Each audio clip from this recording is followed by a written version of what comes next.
एक तरह से विजय है हमारा, एक तरह से कि नेताओं में एक खौफ। नमस्कार, मैं हूं नेमत और आप देख रहे हैं न्यूज का दरोगा का पॉलिटिकल किस्सा, नेताजी के विचार। आज मैं आपको एक शख्स से मिलवा रहे हैं। सर ने लगभग 15 साल तक सुप्रीम कोर्ट में, हाई कोर्ट में और डिस्ट्रिक्ट कोर्ट में प्रैक्टिस किया। सर की 2 अपने फर्म कंपनी चल रही है, रिसर्च स्कॉलर भी हैं, पीएचडी अभी भी चल रही है सर की, और एक डाइवर्स पर्सनालिटी है और जन स्वराज के एक योद्धा है मटियानी विधानसभा में। और सर से पॉलिटिकल चर्चा करेंगे मटियानी को लेके, क्योंकि सर की भी दावेदारी मटियानी विधानसभा में है। सर अपने बारे में बताएं। मेरी जन्मभूमि है बेगूसराय, यहीं पास में 5 किलोमीटर रमजानपुर एक गांव है, दवोली पंचायत के अंदर आता है। वहाँ मेरी जन्मभूमि पर मेरी शिक्षा प्रारंभिक यहीं हुई, यूनिवर्सिटी भी यहीं किया मैंने, मगध यूनिवर्सिटी से। फिर उसके बाद मैं दिल्ली चला गया, वहाँ मैंने फिर आगरा यूनिवर्सिटी में जो उत्तर प्रदेश में जाकर लॉ पढ़ा। शुरू में 4 साल मीडिया में काम किया, फिर उसके बाद लॉ की पढ़ाई करी। फिर मैंने लॉ के फील्ड में investment law, immigration law, mobility law में काम किया, अपना प्रैक्टिस किया, अपनी कंसल्टेंसी चलाई, अपनी एडवाइजरी सर्विसेज चलाई जो कंटिन्यूस चलती आ रही। और साथ में मैंने तकरीबन 52 देशों की यात्रा की इस 30 साल की जर्नी में, और समाज के डिफरेंट आयामों को देखा, उनके पहलुओं को देखा, शिक्षाविदों से मिला, जो लोग कामयाब हैं उनसे मिला और बहुत कुछ सीखा।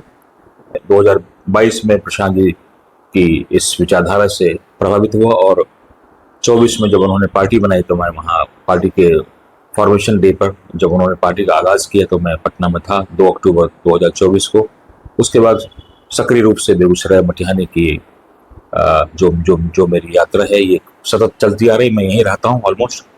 और मटिहानी से आपने कहा कि दावेदारी की बात करी, जनसुराज की प्रक्रिया में मैं शामिल हूँ, एक आवेदक हूँ और मेरी कोई दावेदारी नहीं है, जनता की दावेदारी है। और जनता जिस पार्टी के विचारधारा से प्रभावित है, उनसे आकर्षित है, उसको जरूर अपना आशीर्वाद देगी।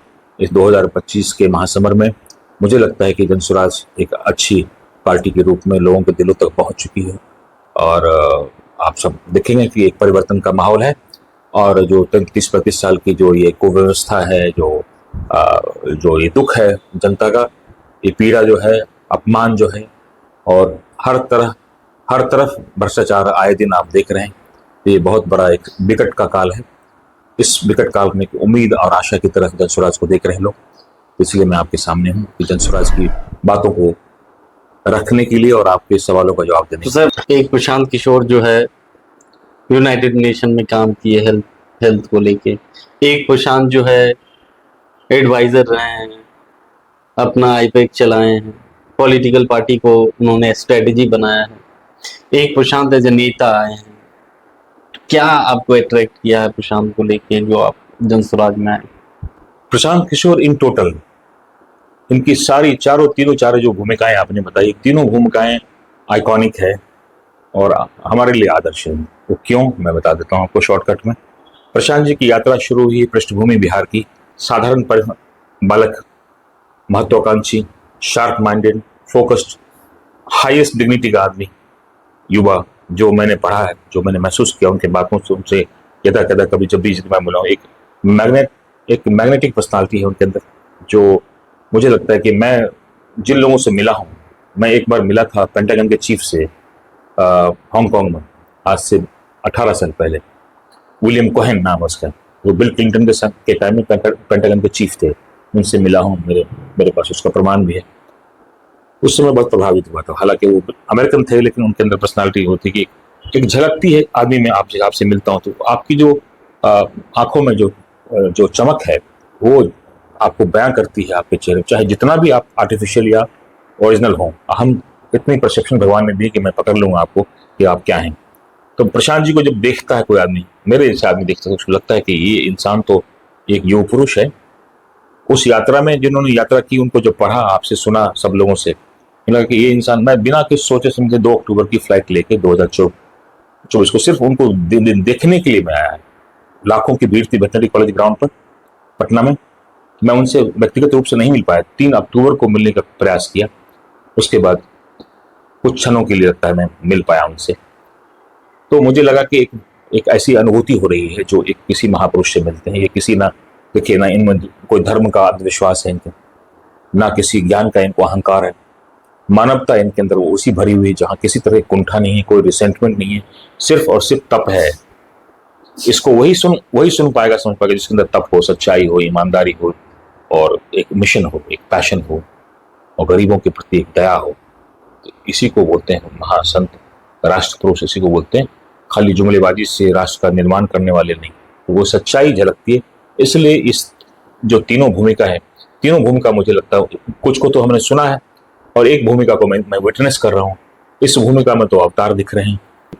फील्ड पे घूमते हैं, लोगों से जानते हैं, लोगों से बात करते हैं, तो लोगों का ये कहना होता है कि जो बाहर में मजदूरी कर रहे हैं, जो लोग बाहर में पढ़ाई कर रहे हैं, या कोई एनआरआई है, उसमें क्रेज प्रशांत का ज्यादा है, ग्राउंड पे कम है।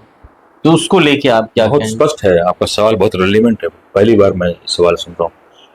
एकदम स्पष्ट है कि यही तो है जो प्रशांत जी का, पार्टी का, हमारा सबका मिशन है कि हम क्यों बाहर गए। घूमने के लिए ठीक है, पढ़ने के लिए ठीक है, लेकिन हम अपने परिवार से छूट के गए। हमें बचपन को खोया, जवानी खोया, बुढ़ापा आ गया। एक पीढ़ी मैं, एक पीढ़ी मेरे बाद, 3 पीढ़ियों की पीड़ा को प्रशांत जी अपने जहन में लेकर चल रहे हैं। उस महापुरुष के जीवन में अपने जब उनको मौज करने का समय आया तो हमारे दुखों को संभालिए, अपने समाज की पीड़ा को अपनी पीड़ा समझ के और उसके उस पीड़ा से मुक्ति दिलाने के लिए प्रयास करता है। तो जो स्ट्रेस माइग्रेशन है वो कितनी बड़ी पीड़ा है, हमारे समाज के ढांचे को बिगाड़ दिया, और साथ में दूसरा जहर घोल दिया आपने इन पार्टियों की जो जो अंधी और ब्लाइंड राजनीति रही है, और मडल्ड आइडियोलॉजीज को कहते हैं आप। इनके पास कोई विजन नहीं, कोई प्लान नहीं। 35-40 साल से प्लान क्या था इनका? जाति, धर्म, समुदाय, दंगा, अपराध, भ्रष्ट तंत्र, लूटो और पार्टी दो, पार्टी बनाओ, उसको पकड़ो, उसको छोड़ो, उसको लड़ाओ, उसको किडनैप करो, उसका मर्डर करो, यही काम रहा है इनका। लालू जी ने 1990 में जो शिक्षा के साथ मजाक किया, उनका परिवार उसमें वो झुलस गया, लेकिन दंड समाज को मिल रहा है। शिक्षा के प्रति उनका रवैया है, आप जान सकते हैं। सब जगह मजाक किया, अपने बच्चों की शिक्षा में मजाक किया, उसका परिणाम हुआ उनकी पार्टी को चाहने वाले शिक्षित नहीं रहे। वो क्या बना दिया उनको? आज उनके बच्चों के पीछे हजारों का भीम, अभी आप सभा को कैप्चर किया, अभी आज यहाँ सब उनके बेटे की सभा थी, भीड़ संख्या में थी, 500 रुपए दे की भीड़ थी। वो वही चाहते हैं, वो चाहते हैं कि ये बच्चा, इसका आने वाला बच्चा, सब हमारे बच्चों को, हमारे आने वाली पीढ़ियों को 500 रुपए देके लाठी पर तेल पिलाते रहे और हरा मुरेठा लेकर MOS समीकरण और अपराधियों को साथ करते ही। इससे मुक्ति दिलाने के लिए हमने जन स्वराज का एक प्रयास है, और प्रशांत जी का ये प्रयास मुझे लगता है कि आप सब देखेंगे 2025 के नवंबर में कुछ हद तक आपको कामयाब दिखेंगे। प्रशांत का मैं एक कोट कर रहा हूँ। प्रशांत ने ये कहा था कि इलेक्शन में जाति एक मुद्दा हो सकता है, लेकिन सिर्फ जाति ही मुद्दा नहीं हो सकता है। ये कितना इम्पैक्ट करेगा, या आप इसके अलावा जो घूम रहे हैं क्षेत्र में, वो कितना आप इम्पैक्ट कर पा रहे हैं? निमित साहब, 2 बातें आपके बातों में, 2 सवाल छुपा हुआ है। एक सवाल ये कि जो जातीय समीकरण की जो एनालिसिस है, जो प्रशांत जी का कहना है कि जातीय समीकरण जो है वो डाइल्यूट होती जा रही है, लोगों में जागरूकता आई है। ये जागरूकता कहां तक आई है, इसका आकलन वोटों के रूप में आएगा, क्योंकि जाति एक नया मुद्दा नहीं है, ये सैकड़ों हजारों साल से है। लेकिन जो पॉलिटिशियंस आए और गए, उन्होंने भी इस चीज को कभी भी डाइल्यूट करने के बजाय उन्होंने क्या किया, इसको और आग में घी डाला, और स्वार्थ के लिए, स्वार्थ सिद्धि के लिए, उनको लगा राज करने के लिए चाहिए, वोट चाहिए, तो वोट बैंक की राजनीति को जाति से जोड़ना पड़ा इनको। चाहे मंडल कमीशन के बाद कोई भी लोग आए, कुछ समरसता की बात की, कुछ सौहार्द की बात की, कोई भाईचारा की बात की, कोई सो कॉल्ड सेक्युलरिज्म की बात की, सो कॉल्ड सेक्युलरिज्म की बात की, कोई राष्ट्रवाद की बात की, कोई हिंदूवाद की बात की किसी ने। तो ये सब जो चीजें हैं वो आपके समाज में ओवरऑल, इन चीजों का महत्व तब होता जब समाज में प्रगति होती। समाज के लोग आज भी, आप जिस जाति की बात करेंगे, आप किसी गांव में चले जाएं, वहां पर भी आपको जाति का बहुत बड़ा बोध होगा। लेकिन जो युवा है आपकी तरह, उनको इन जातिवादी रूढ़िवादी चीजों से बहुत लेना देना नहीं है। आज उनको चाहिए कंप्यूटर, चाहिए लेटेस्ट वर्जन का, उनको लेटेस्ट सिलेबस चाहिए पढ़ने के लिए, क्लाउड कंप्यूटिंग चाहिए, साइबर इंफॉर्मेटिक्स चाहिए, उनको ब्लॉकचेन टेक्नोलॉजी पढ़ना है, उनको एआई पढ़ना है। हमारे दर्शक ने कहा कि एक सवाल पूछिएगा। प्रशांत की जो जर्नी शुरू हुई, विद्याधर आश्रम से जो जर्नी शुरू हुई, तो इनिशियल फेज में प्रशांत जो है सिर्फ पदयात्रा पे फोकस कर रहे थे, लोकल जो इश्यूज थे उस पे बात कर रहे थे। फिर उनका जो एक टारगेट है, सेट ऑफ टारगेट जो था या फोकस के, ये वो तेजस्वी यादव और लालू परिवार रहा। और आज के मौजूदा रिसेंट कुछ टाइम से देखेंगे तो प्रशांत का टारगेट जो है बीजेपी के नेता है और जदयू के नेता है, जिसका वो जो भी कहिए कि पोल खोल रहे हैं। तो ये क्या स्ट्रेटेजी है या क्या है?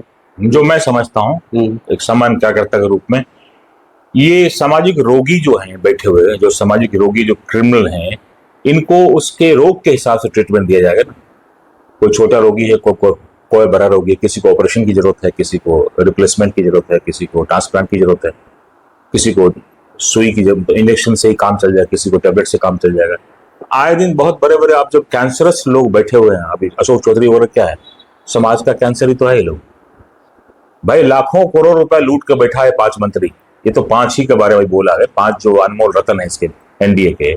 इसके पहले हम राजद को बोल रहे थे चलो 1000 2000 5000 करोड़ रुपए उसने लूटा होगा, चलो 10,000 करोड़ लूटा होगा, फार्म हाउस दिल्ली में ले लिया, सिंगापुर मकान बना लिया, यही सब है। इसकी लिमिट इससे ऊपर नहीं है। 10-20 हजार करोड़ होगा इसका, लालू परिवार का या राजद का होगा, सब मिलाकर जो इनके चाहने वाले। अब ये एनडीए तो 2 लाख करोड़ के आसपास टच कर रहे हैं।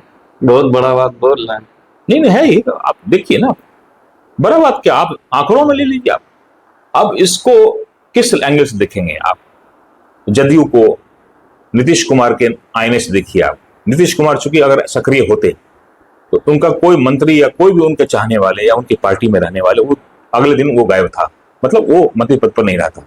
आज 5 दिन हो गए, इसके पहले भी हमने कहा था, सब कुछ कहा, उसके बारे में डॉक्यूमेंट्री एविडेंस भी दिए हमने। तो ये जमीन की का खरीद फरोख्त कोई समाज सेवा तो नहीं हुआ। ये बड़ी बात कहा, बहुत छोटी सी बात है। जनता को देर लगी जानने में, जनता कैसे जाने? जनता जब प्रशांत जी नहीं होते तो कैसे जनता को मालूम होता कि ऐसे ऐसे लोग जो नकाब पोश है बैठे हुए हैं, जनता को की आंखों में धूल झोंक रहे। ये पैसा किसका है? अगर आपने 30,000 करोड़ का ठेका पास किया, मंत्री ने, पीडब्ल्यू मिनिस्टर ने, उसमें से आपने 10% लिया तो 3,000 करोड़ रुपए हुआ। वो तो सीधा सीधा हिसाब है। तो 3,000 करोड़ रुपए कहीं तो खर्च हुआ होगा ना। इन्वेस्ट खर्च तो होता नहीं इनका, इन्वेस्ट होता, क्योंकि सब कुछ इनका फ्री है। रोटी कपड़ा मकान स्वास्थ्य इनका सबका फ्री है, यात्रा भी फ्री है, उनका इलाज भी फ्री है, कपड़े लत्ते भी इनके फ्री है। तो इन्वेस्टमेंट 3,000 करोड़ का सीधा हिसाब है, 30,000 करोड़ का ठेका, 10% कम आपका कमीशन, तो 3,000 करोड़ रुपया। तो पटना में 2 साल में 3,000 करोड़ की प्रॉपर्टी आई होगी ना कहीं, पटना, दिल्ली, नोएडा, ऑस्ट्रेलिया, न्यूजीलैंड। प्रशांत किशोर जदयू में रहे, सेकंड लेवल के लीडर थे। तो अभी जो 3-4 लोग जो नीतीश कुमार के नीचे हैं, जिसमें सुकौल आप कहिएगा तो अशोक चौधरी भी जी आते हैं, तो किसी ने कहा कि प्रशांत जो है दिल्ली में बैठ के प्लान सेट किए हैं, और जब प्रशांत छोड़े जदयू तो ये 3-4 लोग जो थे जिसकी वजह से वो जदयू छोड़े हैं, तो प्रशांत अब आए हैं तो उसका कच्चा चिट्ठा खोल रहे हैं, जिसमें अशोक चौधरी पहले आदमी है, हो सकता है जो लेवल 2 पे जो भी जदयू के लीडर हैं आने वाले दिन में उनका भी चिट्ठा खोल लेंगे। तो सीधा बदला लेने के लिए प्रशांत किशोर आए। मैं पॉलिटिकल एक्यूमेन को, अपने विजडम को, वो प्रोफेशनल रूप में जो उनकी फीस भरता था उसको सलाह देते थे। तुम इस डेमोक्रेसी में चोरी का सलाह नहीं देते थे कभी भी। जब देखा उन्होंने चोरी करने वालों का जमावड़ा हुआ, शायद उन्होंने इसलिए छोड़ा होगा। मेरा इंट्यूशन जो भी हो, मैं उसके कारण जो भी रहा हो, कोई ना कोई बात ऐसी रही होगी। जब उनको लगा कि भाई जनता का पैसा लूट के ये चोरी कर रहा है, जरूर उनके जहन में आई होगी, जो कि एक एज ए कार्यकर्ता या एज ए सिटीजन मैं ऐसे एनालाइज करता हूँ, मतलब गेस कर रहा हूँ, लेकिन गेस से काम चलता नहीं। जहां तक सवाल है बदला लेने की भावना, बदला तो हर जनता को लेना चाहिए ऐसे लोग। प्रशांत जी तो आईना दिखा रहे हैं सिर्फ।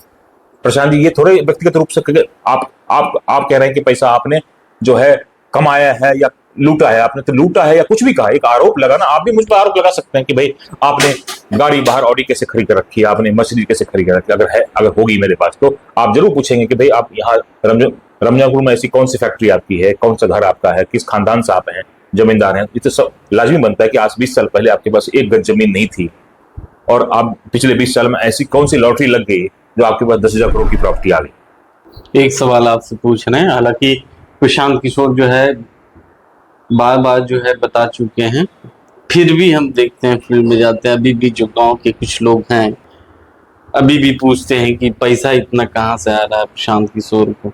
इसका जवाब मैं आपको अपनी हैसियत के हिसाब देता हूं, जो मेरी हैसियत है, जो मेरी समझ बूझ है। क्या प्रशांत जी की जीवन की यात्रा इतनी हल्की रही है कि उनको 1,000-2,000 करोड़ रुपए के लिए क्या रिश्वत लेना होगा, किसी से ऑब्लिगेशन लेना होगा, या उनको घोटाला करना होगा? नहीं, उनके अंदर ऐसी बुद्धिमत्ता है। जब सुंदर पिचाई को गूगल चलाने के लिए हजारों करोड़ रुपए की तनख्वाह मिल सकती है, तो प्रशांत जी ऐसे विजडम के, जो हाईएस्ट विजडम का आदमी है हमारे बिहार में, कौन है ऐसा आदमी जो आदमी 10 मुख्यमंत्री के बनाने में अपनी भूमिका निभा सकता है, एक प्राइम मिनिस्टर के ऑफिस को स्टैब्लिश करने में, उसको इलेक्ट करने में अपनी सक्रिय भूमिका निभा सकता है? उसके लिए 1,000, 2,000, 10,000 करोड़ रुपए की कोई चीज है? इनके पास कोई पॉलिटिकल पोस्ट तो है नहीं, लेकिन पॉलिटिकल पोस्ट वाला ही आदमी पैसा इकट्ठे कर सकता है। तो पावर में आने वाला आदमी को तकलीफ इसलिए हो रही है। सवाल ऐसे वही लोग कर रहे हैं जिनको लगता है कि एमएलए एमपी बनने के बाद ही थार और ऑडी आ सकता है, और बंगला बन सकता है, और फार्म हाउस बन सकता है, वेयर हाउस बन सकता है। हर चीज ट्रांसपेरेंट है। अगर पैसा हमारे पास आ भी रहा तो उसकी कंप्लीट ऑडिटिंग हो रही है, कंप्लीट ट्रांजेक्शन ट्रांसपेरेंसी के साथ उसका मेंटेन्ड है, अकाउंटिंग स्टैंडर्ड के हिसाब से। जो मापदंड है भारत सरकार का, जो दुनिया के सरकारों का, जो अंतर्राष्ट्रीय और राष्ट्रीय और राजकीय जो नियम है हमारे टैक्स कंप्लायंस है, और जो ऑडिटिंग स्टैंडर्ड हमारा स्टैब्लिश किया गया हिंदुस्तान में, उसके हिसाब से हर चीज मेंटेन है। बुक्स ऑफ अकाउंट्स है, बैंकिंग नॉर्म्स को फॉलो कर रहे हैं। और जहां जहां से आ रहा है पैसा, चाहे वो एनजीओ से आ रहा है, या टैक्सेबल कंपनी से आ रहा है, या इंडिविजुअल डोनेशन से आ रहे हैं, सबके पूरे आपको चाहिए वो सब आपको पब्लिक डोमेन में मिल जाएगा। क्योंकि कोई चीज हिडन नहीं। यहाँ कोई प्रॉपर्टी का 4 डिसमिल का 4 करोड़, 3 बीघा बीटा में, 18 बीघा वहां, 16 बीघा वहां, भागलपुर में वहां, ऐसा कोई नहीं है हमारे पास। ना कोई बेचने वाला, ना हमारा खरीदने वाला। जो पैसे आ रहे हैं उस हवन में जा रहे हैं, इस आहुति में, इस जो 35 साल का जो इन्होंने पाप किया है ना, उसको जलाने में लग रहा है। मटिहानी विधानसभा की बात करेंगे। जब से मटिहानी विधानसभा आई, हालांकि मैं कोई जातीय टिप्पणी नहीं कर रहा हूँ आपको, या उस पर जाना भी नहीं चाहता हूँ, लेकिन आप देखेंगे तो यहाँ पे जनरल कास्ट से ही, जनरल समाज से ही, खास करके बुनियादों का बहुत दबदबा है वहाँ पे। तो वहाँ आप कैसे सस्टेन करेंगे, या आपकी क्या स्ट्रेटेजी होगी? देखिए, जनसुराजी होने के नाते अपना परसेप्शन बताता हूँ कि जनसुराज क्या चाहता है। पहली बात, जनसुराज किसी जाति, वर्ग, समुदाय पर विश्वास, या उसके किसी चीजों के बहकावे में, दबाव में, या पीड़ा से, या पूर्वाग्रह से ग्रसित नहीं है। प्योर ह्यूमैनिटी की बात होती है। हम प्योरिटी की बात करते हैं, प्योरिटी ऑफ सोल की बात करते हैं कि हर मनुष्य जो इस समाज में है, चाहे इरशाद हो, या सुनील हो, या जॉन हो, या एबीसी किसी भी समुदाय का हो, सब पहले मूलतः इंसान है और नागरिक है, नंबर 1। जहां तक सवाल है जाति समीकरण की बात, जो आपने की, जाति का दबदबा रहा, ये बात सच है, और इसमें कोई कतई कोई गुरेज नहीं है ये स्वीकार करने में कि जो सक्षम लोग हैं उनको समाज में आगे आना चाहिए। मैं किसी की तारीफ नहीं कर रहा, लेकिन असक्षम लोगों को यहाँ पर एक हमारा विरोधाभास जो हमें दिया गया है कि कैसे भी करके वही लोग आए जो किसी खास समुदाय से आते हैं, ऐसा नहीं होना चाहिए। और मैं बहुत खुश भी हूं कि ये हमारी पार्टी पहली पार्टी है, और पार्टियों को मैं का इतिहास पढ़ता रहता हूं, देखता रहता हूं, उठने से भी किया, कि जहां किसी जाति की बात नहीं करी गई, जिसकी जितनी भागीदारी है उसको उतना हिस्सा दिया जाए अपनी बात को रखने का। चुनाव में आने ना आने का इसकी प्रक्रिया दूसरी है। जनसुराज की जो सोच है, जो उनकी प्रक्रिया है इस विधानसभा चुनाव 2025 के प्रति, वो स्पष्ट है। वो ये कह रही है, पार्टी का निर्देश है, पार्टी का मार्गदर्शन है, उसकी मार्गदर्शिका में साफ लिखा है कि भाई जो उम्मीदवारों का चयन होगा वो बिना किसी जातीय समीकरण के, बिना किसी पूर्वाग्रह से, बिना किसी दबाव में, या बिना किसी ऐसे रोल में जहां पर कि पार्टी को लगे कि भाई आदमी जीतने वाला है, दबंग है, माफिया है, ऐसी बात नहीं है। वो किसी भी जाति का हो सकता है। तो इस जाति से ऊपर बात करें। और अब पहली बार हम शिक्षा और पलायन की बात कर रहे हैं, हम स्वास्थ्य की बात कर रहे हैं, जो समाज में सबसे इंपॉर्टेंट चीज है उसके बारे में बात करें। मेरा ये प्लेटफॉर्म है, कोई सवाल या कुछ रह गया हो, या फिर इस प्लेटफॉर्म के जरिए जो है जनता से कुछ अपील करना चाहते हैं, तो कुशेश्वर भगत जी क्या अपील करेंगे आने वाले चुनाव को लेकर? देखिए नमन साहब, मैं जनता से, मटिहानी की जनता से बस दो बातें शेयर करना चाहूँ, और उसको अपील ही समझें आप कि समय जो है वो बहुत परिवर्तनशील होता है हमारे जीवन में। और अच्छे समय और बुरे समय की पहचान हमें भी है, हम सबको, आप सबको। लेकिन इस काल में, इस कालखंड में जो इस समय की स्थिति है, जहां हर तरफ अंधेरा है, अराजकता है, भ्रष्टाचार है, अपमान है, पीड़ा है, इसको आप जरूर महसूस करें और इस समय में अपने मतों का प्रयोग करें उस सोच के लिए, उस पार्टी के लिए जो आपको इस पीड़ा से निकाल पाए, आपकी इस पीड़ा को समझ के आपके साथ विकास की धारा में शामिल करे आपको, और देश के अन्य समाज जो हमारे विकसित प्रदेश हैं या दुनिया में, वो सब चीजों से आपको कनेक्ट करे, ताकि आप भी जीने का हकदार बने, आपको इस कुंठा से निकाले। इन राजनेताओं ने 35-40 साल में जो हमारे जो हालात किए हैं, इनको जरूर हटाएं, भगाएं। इस समय आ चुका है, चूंकि ये बहुत कुछ तो नहीं, अपने लिए सब कुछ कर पाए और हमारे समाज में वहीं के वहीं हम सब लोगों को छोड़ दिया। कभी वो आगरा के नाम पर, पिछड़ा के नाम पर, धर्म के नाम पर, जाति के नाम पर अपना इन्होंने उल्लू सीधा किया, अपना विकास किया, अपने बच्चों का विकास किया। हमारे बच्चे वहीं 3 पीढ़ियों से बूढ़े हो गए हम सब। अब समय आके जो सामने वाली पीढ़ी है, उन बच्चों के चेहरे को देख के जनस्वराज को वोट दीजिए। यही मेरी प्रार्थना है हमारी जनता से।